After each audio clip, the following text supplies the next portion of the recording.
What's good, tribe? It's your boy Yo, And your girl eat pie. and today we are going to talk to y'all about how to set a fitness goal. So the first thing you want to do when setting a fitness goal is you want to be imaginative but be realistic. Now give me a good example of that, eat pie. So you can imagine yourself being 20 or 30 pounds lighter. So you just imagine what is it gonna feel like, and you start feeling it. So as you feel this 20 pounds lighter and you keep in your mind what you want to become, what you will start to notice is that you will be putting the actions forth that will bring you to that reality. If you're thinking to yourself, I'm 20 pounds lighter, I'm 20 pounds less, I'm healthier, I'm fitter, you're going to have an easier time saying, no, I'm not going to eat the slice of pizza at the party that I didn't want to eat because I made a plan for myself. Versus if you're telling yourself, I'm a slob, I'm lazy, I can't have no self-control. I'm never gonna lose the weight. Then you're gonna eat and feel good about it because you're gonna try to find a way to get away from that thought in your head. So be imaginative, and the other part about that is be realistic. So you don't want to be choosing a goal that just doesn't fit you. So if you gain 70 pounds and you're like, hey, I want to lose 50 pounds in a week, that's not realistic. Find a goal that's realistic, and what's gonna help you do that is our tip number 2, which is find a good example. Examples. So a good example would be if Eva Pie is trying to lose weight, she shouldn't look at me and say, well, if Yo did it, that means I can definitely do it the exact way he did it. No, she is a woman, I am a man. We have different bodies, we have different lifestyles. Well, our lifestyles are pretty similar, but we are different. And because we are different, she needs to find someone who is more her speed to find out what goal she's going for. Now, as a human being, we all pretty much can relatively get the same thing done. But, if you have a limitation such as one of my brothers, he has cerebral palsy. He's working out. He's going to get his six pack. He's going to be able to do pull-ups because he looks at other people and he finds a way to push forward versus telling himself, oh, well, this is the reason why I can't do it. No, that motherfucker's working hard. Brother, I love you so much. I'm so fucking proud of you. And I can't wait to take that pull-up when you knock that out because we just going to be so beastly. But find somebody who has what you have on this journey of life, who has the same skill set. If they're a woman, find a woman. Whatever background you're from, I promise you, you can find somebody on this great big world of ours out of the 7.7 billion people that are just like you, and you can see what they've done. So that's what it means to find a good example. Find an example of who has done what you want to do. That way, you can be realistic and imagine yourself to be the greatest version of yourself versus telling yourself, insert this reason, I can't do it. All right, so tip number 3 is gather your resources. So that means to get your diet. What kind of diet do you want to do? Intermittent fasting, RFL, keto style. Get your workout plan in order. If you want to lose weight, you're not really trying to build strength. If you're trying to gain size, not really caring about losing weight, get what your goal is, gather resources to get to your goal. Basically, be informed and get information. Because if you don't have some kind of knowledge base when going after your goal, it's like throwing darts in the dark. Yeah, it might be fun for a little bit, but you don't know what the fuck you're doing. And how are you really even tracking and measuring your goal? So gather resources, get informed. And also have an understanding of why you're actually doing this. Because that will play into setting your goal. I would honestly say, why are you doing this is one of the biggest resources you need to gather. Because you could have all the information in the world, but if it's not something you truly want, it's going to show. And that's why a lot of people are like, oh, I want big arms, I want big arms. So they do arms. But really what they wanted was a complete package. They wanted a chest that ripples. They wanted percolating pectorals. They wanted triceps that look like horseshoes. That's what they wanted. They wanted the full package, but they said, no, I just want big arms. So I'm just going to, just big arm information. And they're gathering all this information from things that don't fit them, picking the wrong examples, not being imaginative, thinking they're going to have a 24-inch arm because they didn't find out why they're doing this. So take a second and find out why you're even doing this. It's just your life. Tip number 4. Allot the proper time and set checkpoints. So allotting the proper time, if you want to lose 50 pounds, if you've done the first step of imagining, finding realistic examples, gathering your resources, then you should know that you can't just expect a week to pass by and 50 pounds be off. And I, myself, I'm guilty of this. My best friend has seen it. I've seen it with her too. We're just like, we gotta lose it. Why are we losing it fast enough? Well, it took time to get put on us. So And it'll be literally 2 days. Yeah. We started our diet and it's like, well, why am I still this way? why aren't we shredded, daddy? We always complaining. If you're losing 1 pound, you want to lose 2. If you lose 2 pounds, how much you want to lose? 5. 17. 35. So guys, set and allot proper time. And this is the importance of checkpoints. My best friend had one beautiful example, I thought, which was taking pictures. Tell me about that. Oh, taking pictures. Yes. If you take a picture, well, I do want to say, I wouldn't suggest getting on the scale as your checkpoints. So this is why I brought up taking pictures, because you can better see it. So you start out every week or every 2 weeks, take a picture so you can see the difference as you go.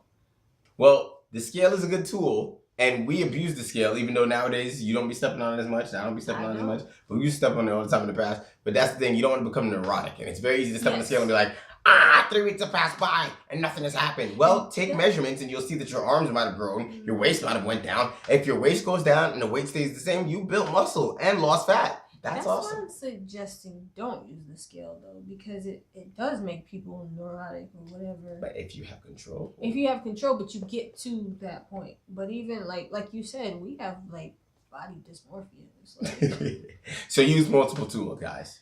Use multiple tools. This is the real. If you really want to get to your fucking goal, use multiple tools. So with the setting checkpoints, is basically setting little mini goals. So you have your long-term goal of what you want to achieve, but you also have your little mini goals along the way.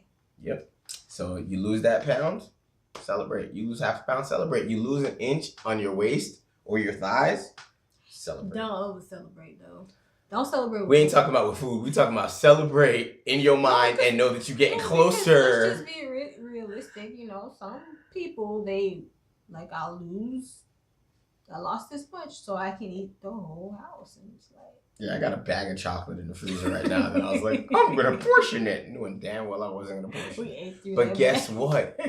I'm getting leaner. I'm going to show y'all my pics. I was chunky at the beginning of the year. Now I'm not as chunky. Yes. My birthday in August, I'm gonna create something crazy. So y'all better stay tuned for this motherfucker shit. We'll talk. Tip numero 5. Find support. If you're not as blessed, as lucky, and as fortunate as me to be tied to the most annoying person you know, then find someone that can hold you accountable. And my most annoying person, who will never, ever, ever let me quit even when I want to, she's like, get your shit collected in the bag, get your shit together. We're going to the gym, bitch. Whew. Yes, ma'am. So if you don't have someone that's gonna like hold you to the standard that you want to be held to, find them. Because I promise you, it makes the process so much easier. I know a lot of people complain that their partners, their spouses, will be like, you know, this, I'm going on a diet, so they'll start heckling them. They'll be like, oh, well, who you looking for? Oh, I got a cupcake. You don't have a cupcake. And it's like, dude, what the fuck are you doing to your partner? They just want to be healthier, fitter, and more aesthetic so they can live longer for you. Why are you treating them like shit? Don't do that. If you're one of those people, shame on you. No, don't do that bullshit no more. Can't get jiggy with this shit. So how would you find people? I know one way is like if you take classes that they offer at the gym, you can find support like that. But yes, how you can. Would you find support? So one of the major ways I recommend to everybody, as long as you are smart and safe with your communication, I feel everyone should be online. And we should all be talking because this is the chance for our fucking species to say, hey, you know, you're in Japan and I'm in America and I'm learning Japanese and I know a good bit of Japanese to, you know, at least, you know, talk my shit. But, you know, you're in Japan and I'm in America and we could be able to talk across forums with just translators. And like we can encourage each other. You know what I mean? And I want to encourage people across the world. I want to be encouraged because I'm so proud of the people in my species that have so many limitations and they're like, nah, fuck that. I'm going to do something about my life. I'm not going to allow myself to just be a fucking statistic or a number. I'm going to choose how I want to live my life and I'm going to be the best me. I get so inspired and I thank you so much. And that's what I want to do from now on. I don't want to let, you know, anxiety or depression cripple us or, you know, fucking hold us back. Nah, I want to be the best version of me. So when you find that support, you'll find somebody who's dealing with the same shit as you and is pressing on. You might be that word of saying, hey man, I'm proud of you. That's good pics right there. You have some good progress. You might be that thing that pushes someone to go just the extra mile or even keep on the fucking journey. Find that support online, in my opinion, because it has all age groups there. We're all online. And we're all taught like, oh man, social media is the devil, it's evil, blah, blah, blah. We are more connected than we've ever been as a species. Ever. So if you want to see the good in this world, be the good in this world. If you want to see it, be it. Go online and start seeing which forms fit you. Some forms are a little bit too, hardcore. So that's for the hardcore people. I'm sure the hardcore lifter, pick that fucking shit up. They don't want to go into the forum where it's like, oh, could you please keep your cursing down? It hurts my ears. There's a forum for everybody. So if you want to find it, go out. It's there for you. If you think of it, I promise you another human has thought of it too. So find that support online, find it in your friends, find it in anywhere. But if you have relatives, spouses, or anyone putting you down, don't use them as support. Find a better support system.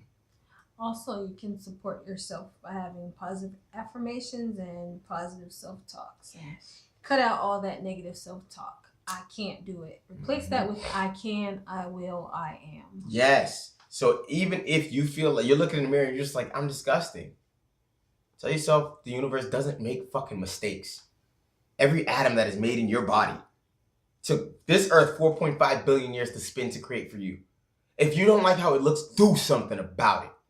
Because you're the operator of the meat suit. The meat suit didn't get this way by itself. And just know that I know you're beautiful. The earth knows you're beautiful. The sun is shining every day for you. So do something about it. And the first thing you could do, the most important thing you could do is in your head say, I love you. You are beautiful. You are strong. You are losing the weight. You are 20 pounds down. You are this healthy. You are fitting in this dress that you wanted to. And you have your goal. Keep that goal in your heart and never let that motherfucker die. That's a good example to tell yourself I love you, because a lot of times we don't love ourselves. We look in the mirror and we hate ourselves. So a good practice would be to look in the mirror and say I love you. And if you struggle with looking into the mirror like me, you can close your eyes and picture yourself and say I love you until you can do it. Yep, and picture yourself the way you want to be. Picture your greatest version of you. Don't picture yourself anything less than perfection, because this universe doesn't make mistakes. Yes, some people are assholes. Yes, we got to get things together as countries. We're kind of fucked up as a species. But know that things are as they're going to be right now, and the only thing that will change it is you. So be the change you want to see and put that love out. And that lends us right into number 6, mate. Yeah, ASL 6, mate. Roll that. Yeah, mate. Yeah. Patience and hydration. Patience and hydration. Look at those bulging biceps. Hydrate, motherfuckers. That's real. If she say hydrate, motherfuckers, y'all gotta motherfucking hydrate. Real talk though. So you gotta have patience, because it didn't take you one day to get to where you're at. So it's not gonna take you one day to get away from it. Take time to understand that this is you. You came into this realm and everything around you was animated. Whether you can see, whether you can't see, whether you can hear, whether you can't hear, regardless of what, if you are alive, you came into this and you will leave this. So be patient in the change it takes to make this what you want to see. But in order to get there, you gotta hydrate, motherfucker. Your body's mostly water. The earth is mostly water. And that's what life is. Life is in that water. Be patient, guys. Don't just rush yourself because you think, it's gotta be done by the summer. No, put that motherfucker a month, a year, 5 years out. Because then you're really setting goals. Because when you get down to that goal, you're gonna realize that you're still the same person. So you're either gonna have to choose something next, or you're gonna have to maintain, or you're gonna do nothing and get back to where you were. So choose what you want for the rest of your life. And have patience on the way to get there. I appreciate you guys coming on another leg of this journey rock, yo. And remember, guys, you can apply all these tips to any area of your life. Health, wellness, fitness. Both shizzle and ism. This is how you got to do it to make your motherfucking gains. Be congruent throughout your whole life, and you will see nothing but gains. I love y'all. Hit me with the flex. Deuces!